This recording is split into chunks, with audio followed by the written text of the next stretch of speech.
महत्त्वाची बातमी, राहुल गांधींच्या स्वागतासाठी पुण्यामध्ये रोहित पवारांकडून बॅनरबाजी करण्यात आली आहे। छात्रों की गूंज या कार्यक्रमासाठी राहुल गांधी उद्या पुणे दौऱ्यावर येतील। त्या पार्श्वभूमीवर रोहित पवारांनी लावलेल्या बॅनरमुळे आता राजकीय चर्चांना उधाण आलं। आपण पाहतोय या ठिकाणी खासदार राहुल गांधी यांच्या दौऱ्याच्या पार्श्वभूमीवर रोहित पवारांनी ही बॅनरबाजी केली आहे। आपण अधिकची माहिती जाणून घेऊयात आमचे प्रतिनिधी योगेश बोरसे यांच्याकडून।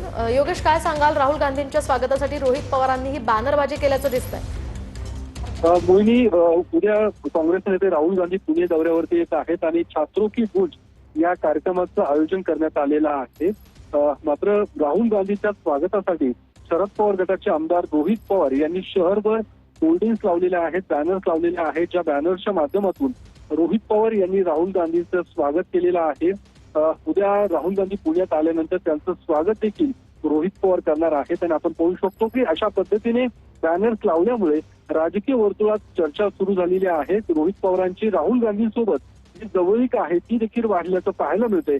त्यामुळे रोहित पवार हे काँग्रेसच्या वाटेवर आहेत का, अशी देखील चर्चा सध्या राजकीय वर्तुळात सुरू झालेली आहे। कारण मधल्या काळात या चर्चा जोर धरताना पाहायला मिळत होत्या। जर शरद पवारांची राष्ट्रवादी ही एनडीए सोबत गेली तर रोहित पवार त्यावेळी शरद पवारांसोबत नसणार आहेत, ते काँग्रेस सोबत जाण्याची शक्यता आहे। अशा पद्धतीच्या चर्चा या राजकीय वर्तुळात सुरू झाल्या होत्या।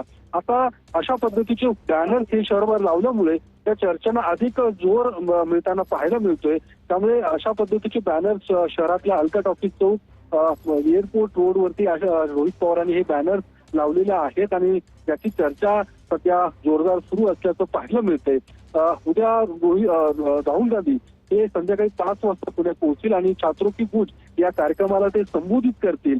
मात्र अशा पद्धतीची काँग्रेसकडून देखील शहरभर त्यांच्या स्वागताचे बॅनर्स लावण्यात आलेले आहेत। मात्र या काँग्रेसच्या बॅनर्सपेक्षा चर्चा रोहित पवारांच्याच बॅनरची सध्या पुण्याच्या राजकीय वर्तुळात सुरू असल्याचं पाहायला मिळतंय।